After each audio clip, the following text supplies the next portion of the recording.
Hare Krishna, everyone, and welcome to this channel. Especially if you are new here, welcome. My name is Sheena, and this is Inspired Bhakti Yoga, where we talk about life, love of Godhead and Guru, taking our devotional potential to the next level, and of course, the law of attraction. So, the topic for today's podcast is why is releasing low vibrational attachments so difficult? For those on this channel who don't know me, I am a mental health clinician in my professional capacity, and I also work in the insurance industry. In my clinical practice, I often work with people who have developed maladaptive, unhealthy dependencies. And to be specific, I am talking about those people who at some point made a conscious decision to engage in usage and then became dependent afterwards.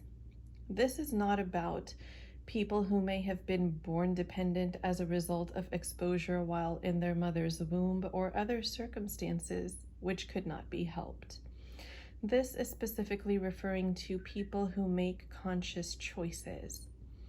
So, in terms of that, people tend to hold on to low vibrational or maladaptive attachments for a variety of reasons.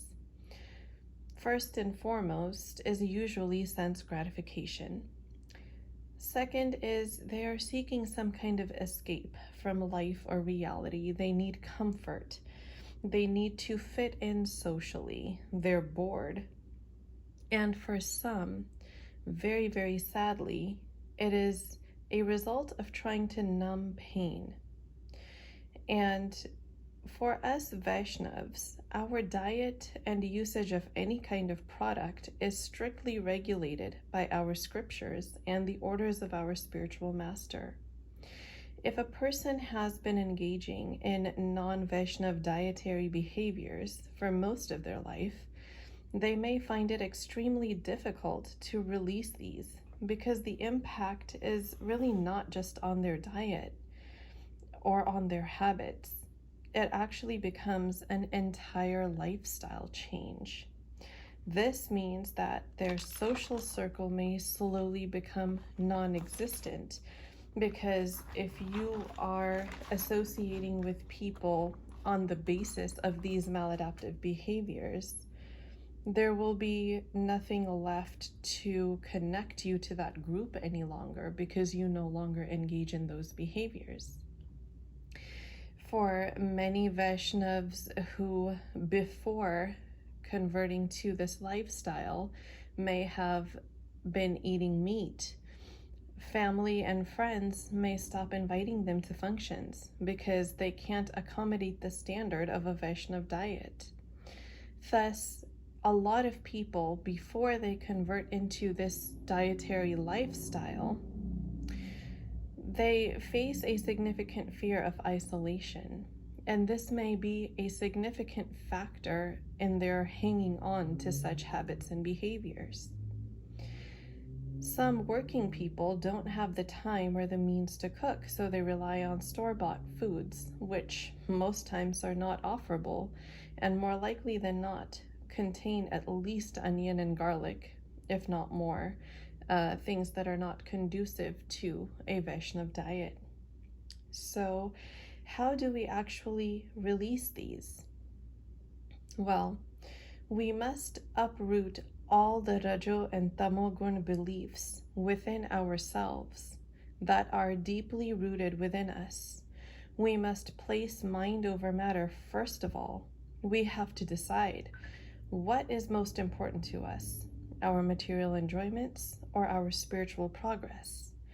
What are we willing and desiring to choose day in and day out? At the end of the day, truly, what is the most important thing to you? These are all questions that you have to ask yourself. You have to deliberate. Sometimes making a list of pros and cons helps. Sometimes talking it over with other devotees help. And people who are actually ingrained in the lifestyle that you are looking into adapting. They can provide you with wonderful guidance, wonderful strategies, things you can expect, and have honest and open conversations with you. And this is why devotee community is so critical. And secondly, for people that actually have decided to go through with it and make the shift, they have to be able to maintain this shift.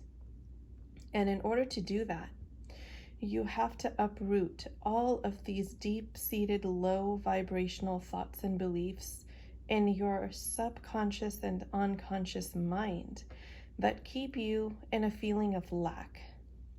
You must be able to reframe the consequences of changing your lifestyle by, number one, constantly engaging in Krishna conscious activities, reading, chanting, association with devotees, etc.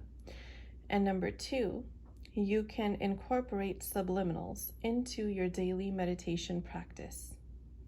I am creating an entire library of subliminals that help with exactly these types of Vaishnava life struggles and much, much more. I was hoping to get some feedback either in the comments or via email, which can be found in the description box and the pinned comment under this video, about what types of topics you guys would like to see more in these podcasts. So those are things that we can address here. This is a safe space. We are a soul tribe of aspiring Krishna devotees, and we are all here to help and support one another.